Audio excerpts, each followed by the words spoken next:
सभी का हमारे YouTube चैनल एंजल क्लासेज में हार्दिक अभिनंदन है। My self Poonam भूकर। मैंने नेट JRF में 2022 में, जिसका रिजल्ट मार्च 2022 में आया था, मार्च 2022 में, उसमें मैंने 99.98 परसेंटाइल के साथ AIR 4th रैंक प्राप्त किया था और मेरा सब्जेक्ट है ज्योग्राफी। ठीक है, हम आपको इस चैनल पर, हमारे चैनल पर ज्योग्राफी के सभी क्लासेस कराएंगे, सभी टॉपिक कराएंगे और इसके अलावा हम आपको ज्योग्राफी के इम्पोर्टेंट क्वेश्चन भी करवाएंगे, टेस्ट इम्पोर्टेंट क्वेश्चन, और इसके अलावा हम आपको मैप की क्लासेस भी करवाएंगे। ठीक है, आपको हम बिल्कुल शॉर्ट में टॉपिक करवाएंगे। मैं आपको बिल्कुल शॉर्ट में टॉपिक करवाऊंगी, साथ साथ में आपको नोट्स भी बनवाऊंगी। जैसे जैसे मैं बताती हूँ आप उसी तरह से बनाते जाना। ठीक है, इसके अलावा मैं आपको इम्पोर्टेंट क्वेश्चन भी करवाऊंगी और इसके अलावा जो भी प्रीवियस ईयर, मतलब कोई भी एग्जाम हो उसके जो प्रीवियस ईयर क्वेश्चन है वो भी करवाऊंगी, यानी PYQ भी करवाऊंगी। ठीक है, और इसके अलावा मैं आपको यह भी बताऊंगी कि मैंने किस तरह से, मतलब इतने कम टाइम में AIR 4th रैंक हासिल की और आप किस तरह से आप अपने एग्जाम में बिल्कुल अच्छा परफॉर्म कर सकते हो। ठीक है, अगर आपको मेरे द्वारा दी गई जानकारी और मेरे द्वारा करवाए गए टॉपिक अच्छा लगता हो तो मेरे चैनल को जरूर सब्सक्राइब करें, लाइक करें और शेयर करें। ठीक है, आज आपकी ये पहली क्लास है इस चैनल पर। ठीक है, यानी ये एक कदम इंट्रो क्लास रहेगी। उसके बाद से कल से हम इस पर बाकी सारे टॉपिक शुरू करेंगे और इसके अलावा क्वेश्चन साथ साथ में चलता रहेगा। और मैं आपको ये भी बताती जाऊंगी कि आपको किस तरह से पढ़ना है कि आपको कम टाइम में बिल्कुल शॉर्ट नोट्स की सहायता से आप अपने एग्जाम में अच्छा कर सकते हो। ठीक है, मैं आपको मेरे द्वारा अपनाए गए तरीकों को भी बताऊंगी। ठीक है, हम बात करते हैं ज्योग्राफी सब्जेक्ट की। ज्योग्राफी सब्जेक्ट यानी भूगोल। ठीक है, कहने के तो ये प्रैक्टिकल सब्जेक्ट है। ठीक है, यह एक प्रैक्टिकल सब्जेक्ट है भूगोल। लेकिन जैसे मतलब कोई भी क्वेश्चन आता है, कोई भी, चाहे वह रीट का हो, सेकंड ग्रेड का हो या फिर फर्स्ट ग्रेड का हो, या फिर इसके अलावा जैसे लैब असिस्टेंट का हो, इसके अलावा कोई भी एग्जाम जिसमें ज्योग्राफी आता है, सबसे इंपॉर्टेंट है नेट JRF। ठीक है, सबसे इंपॉर्टेंट है नेट JRF, यानी ज्योग्राफी सब्जेक्ट से आपको नेट JRF करनी हो। इसके अलावा असिस्टेंट प्रोफेसर, ठीक है, इन सभी में ज्योग्राफी आती है। जहां कोई भी एग्जाम ऐसा ज्योग्राफी आती है आप मेरी क्लासेस ले सकते हो। ठीक है, मैं आपको बिल्कुल साथ साथ में टॉपिक में साथ में ये भी बताऊंगी कहाँ से क्वेश्चन आता है और किस तरह से आता है। ठीक है, क्योंकि इससे आपको आसानी हो जाएगी कि आपको क्या पढ़ना है और किस तरह से पढ़ना है। आप एक बात मेरी हमेशा ध्यान में रखना कि पढ़ते हैं तो सभी है। ठीक है, ये नहीं है कोई पढ़ता नहीं है, आज के टाइम में सभी पढ़ते हैं। ठीक है, लेकिन सफल कौन होता है? सफल वही होता है जो बिल्कुल स्मार्ट स्टडी करता है। सबसे इंपॉर्टेंट है स्मार्ट स्टडी, और मैं आपको स्मार्ट स्टडी कैसे करते हैं वो ही करवाऊंगी। ठीक है, स्मार्ट स्टडी जो मैंने की थी अपने एग्जाम को क्लियर करने में। ठीक है, ऐसा नहीं है कि मैंने औरों से ज्यादा पढ़ा था। ठीक है, मैंने औरों से ज्यादा पढ़ा था ऐसा बिल्कुल नहीं है। मैंने भी वही पढ़ा जो बाकी सारे स्टूडेंट ने पढ़ा था। ठीक है, लेकिन फिर भी मैं, एक बात ये है, सभी मानते हैं ना कि 100% पढ़कर, अगर मुझे लगता होगा उनको कि मैंने 100% पढ़ा था, मैंने पता नहीं क्या क्या पढ़ा था, कि क्योंकि इतने हार्ड एग्जाम में, और वो भी 99.98 परसेंटाइल लाना बहुत बड़ी बात है। ठीक है, लेकिन ऐसा कुछ नहीं है। ऐसा नहीं है कि मैंने दिन रात एक कर दी या फिर पढ़ाई के पीछे पागल हो गए, इस तरह से ऐसा कुछ नहीं है। ठीक है, तो आप बिल्कुल टेंशन फ्री माइंड से पढ़ना और बिल्कुल स्मार्ट स्टडी करना। ठीक है, जैसे हम आपको किस तरह से करवाएंगे उसका थोड़ा सा हम आपको प्रोमो दे देते हैं कि मैं अपने चैनल पर आपको किस तरह से ज्योग्राफी करवाऊंगी और आप किस तरह से आप बहुत अच्छा कर सकते हो। ठीक है, लेकिन एक बात ये याद रखना, चाहे कोई भी हो, अगर कोई मुझे फॉलो करता है, अगर मुझसे पढ़ना चाहता है, तो वो सारे जो मैं कहूंगी जिस तरह से पढ़ने को वो करेगा और जो मैं टिप्स बताऊंगी उन्हें फॉलो करेगा। ठीक है, अगर आप उसी तरह से करोगे तो ही आप सफल हो सकते हो। ठीक है, और एक बात और, हमारा टेलीग्राम चैनल है। ठीक है, आपको मैं उसका लिंक डिस्क्रिप्शन या फिर कमेंट बॉक्स में डाल दूंगी, आप उसे ज्वाइन कर लेना और वहां पर जाकर कोई भी क्वेरी हो तो आप मुझे कमेंट कर सकते हो या फिर वीडियो के नीचे कमेंट कर सकते हो। और कुछ भी अगर आपको जानना है किसी तरह का भी तो आप मुझसे बात कर जान सकते हो। ठीक है, आज हम बात करते हैं किस तरह से पटेगी। सबसे पहले शुरुआत करते हैं, जैसे ये है ग्लोब, ठीक है, यानी ये है हमारी पृथ्वी। ठीक है, और सबसे पहले जानते हैं पृथ्वी के बारे में बेसिक बातें। ठीक है, सबसे पहले ये पृथ्वी है, इसे ग्लोब कहा जाता है। ठीक है, इसमें ये है 0 डिग्री, ये है 0 डिग्री, इसे कहते हैं भूमध्य रेखा। भूमध्य रेखा क्यों कहते हैं? क्योंकि ये हमारी भूमि के मध्य से गुजरती है, इसलिए इसे भूमध्य रेखा कहा जाता है। ठीक है, इसे क्या कहा जाता है? भूमध्य रेखा कहा जाता है। उसके बाद बात करते हैं, ये हो गया। अब ये देखना, ये भूमध्य रेखा और ऊपर क्या हो गया? ऊपर होता है हमेशा नॉर्थ और नीचे क्या होता है? साउथ, यानी ऊपर उत्तर नीचे दक्षिण। ठीक है, जैसे हम बनाते हैं ना, ये हमेशा क्या रखते हैं? इसे नॉर्थ बनाते हैं, यानी ऊपर की ओर क्या इशारा करता है कि ऊपर नॉर्थ है और नीचे क्या है? साउथ है। तो ये क्या हो गया? 0 डिग्री से ऊपर जो भी पार्ट है इसे कहेंगे हम उत्तरी गोलार्ध। क्या बोलेंगे? ये है उत्तरी गोलार्ध। ठीक है, अब नीचे क्या रह गया? ये हो गया जो भूमध्य रेखा के नीचे का है उसे बोलेंगे हम दक्षिणी गोलार्ध। ठीक है, क्या रह गया? ये है दक्षिणी गोलार्ध। ठीक है, याद रखना, ऊपर का हो गया उत्तरी गोलार्ध और ये हो गया दक्षिणी गोलार्ध। आज हम बिल्कुल बेसिक बातें करेंगे। मुझे पता है ये सब बातें आपको पता होगी, फिर भी मैं आपको थोड़ा सा बता देती हूँ हमको पढ़ना किस तरह से है। ठीक है, याद रखना, ये हो गया उत्तरी गोलार्ध और ये हो गया दक्षिणी गोलार्ध। ठीक है, अब यहाँ पर है, जैसे हम जाते हैं इस तरह होगा 1 degree 2 degree 3 degree 4 degree 5 degree, और ये क्या होता है? ध्रुव होता है। ठीक है, और ये होता है ध्रुव। अगर ऊपर है तो यानी ये हो जाएगा नॉर्थ ध्रुव, यानी नॉर्थ पोल या फिर उत्तरी ध्रुव, और नीचे साउथ में है तो क्या हो जाएगा? साउथ पोल या दक्षिणी ध्रुव। ठीक है, ध्यान में रखना। और ये हो गया, और पोल याद रखना, ध्रुव या फिर पोल कितने पर होता है? 90 डिग्री।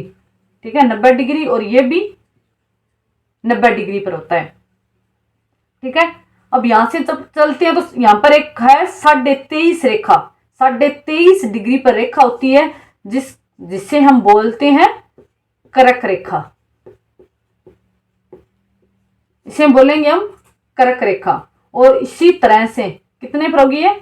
23.5 डिग्री। इसी तरह से दक्षिण में भी होती है एक 23.5 डिग्री, इसे क्या बोलते हैं हम? मकर रेखा। ठीक है, 23.5 डिग्री दक्षिण को बोलते हैं कर्क रेखा और 23.5 डिग्री दक्षिणी को बोलते हैं मकर और उत्तरी को बोलते हैं कर्क रेखा। याद रखना, भूमध्य रेखा से ऊपर का पार्ट सारा जो भी अक्षांश होगा वो उत्तरी अक्षांश कहलाएंगे, उत्तरी अक्षांश। ठीक है, उत्तरी अक्षांश कहलाएंगे। याद रखना, ये जो रेखा है ना, ये अक्षांश रेखाएं कहलाती है। इन्हें हम क्या कहते हैं?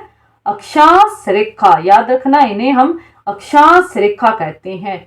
यानी 0 डिग्री जो अक्षांश रेखा है वो भूमध्य रेखा, 23.5 डिग्री उत्तरी अक्षांश रेखा उसे कर्क रेखा, और 23.5 डिग्री दक्षिणी अक्षांश को मकर रेखा कहा जाता है। उसी तरह से यहां पर एक रेखा है 66.5 डिग्री। कितना है? 66.5 डिग्री, और उत्तर में है तो क्या कहलाएगा? उत्तरी। 66.5 डिग्री उत्तरी अक्षांश को क्या कहते हैं? आर्कटिक वृत्त कहते हैं। इसे क्या कहते हैं? आर्कटिक वृत्त कहा जाता है। ठीक है, और इसी तरह से नीचे भी है एक दक्षिण में 66.5 डिग्री दक्षिणी अक्षांश, इसे क्या कहते हैं? अंटार्कटिक। इसे हम कहते हैं अंटार्कटिक वृत्त।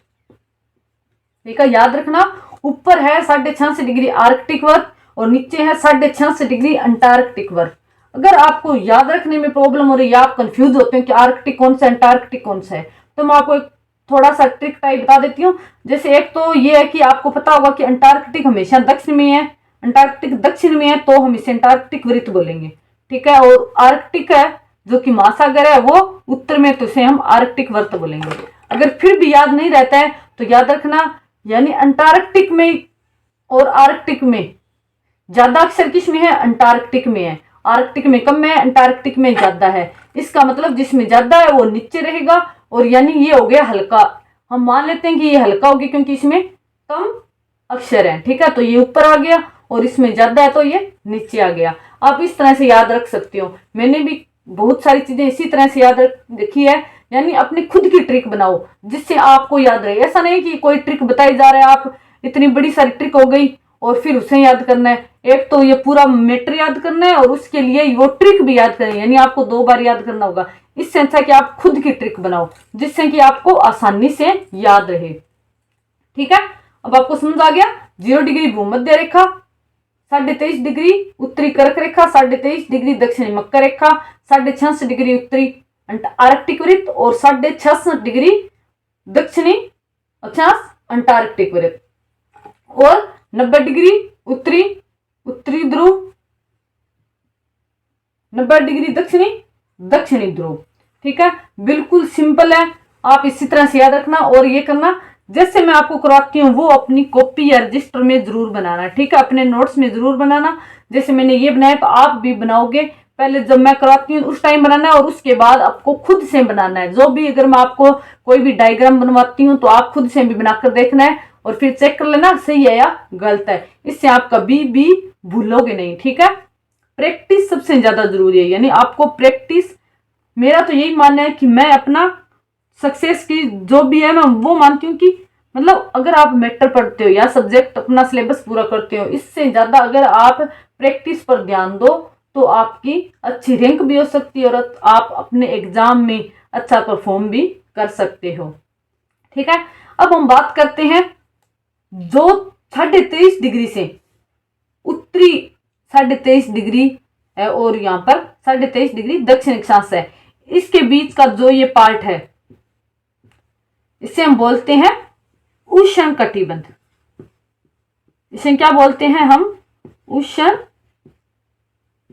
कटिबंध, ठीक है। याद रखना, आपको पूछ सकते हैं 23.5 डिग्री उत्तरी अक्षांश से 23.5 डिग्री दक्षिणी अक्षांश तक, इसे बोलते हैं हम उष्ण कटिबंध, ठीक है।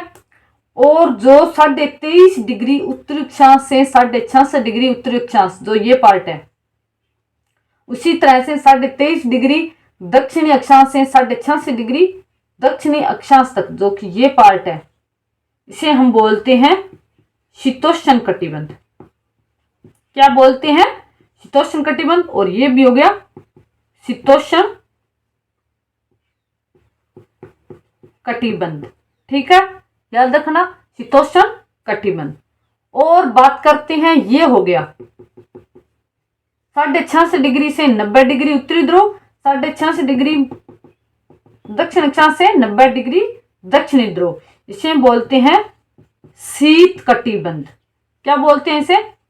शीत कटिबंध, ठीक है। इसे हम बोलते हैं शीत कटिबंध। अब तीनों में फर्क क्या है? जो कि ये उष्ण कटिबंध है, नाम से पता लग रहा ना, यहाँ पर क्या होगी? गर्मी, यानी ये पूरा प्रदेश वर्ष भर गर्म रहता है, ठीक है। पूरे साल भर क्या रहता है? गर्म रहता है। और यहाँ पर सूरज की किरणें सीधी पड़ती है, ठीक है। सूरज की किरणें सीधी पड़ती है, वैसे हर टाइम नहीं पड़ती, जैसे मतलब क्योंकि सूर्य यहाँ से यहाँ तक जाता है, ठीक है। सूर्य यहाँ से यहाँ तक जाता है, कर्क और मकर रेखा के बीच रहता है। सूर्य कभी भी आर्कटिक वृत्त या ध्रुवों तक नहीं जाता है, ठीक है। सूर्य अपनी परिक्रमा कहाँ से कहाँ तक रहता है? कर्क रेखा से मकर रेखा तक सीधा चमकता है, ठीक है। तो इसे हम बोलते हैं उष्ण कटिबंध।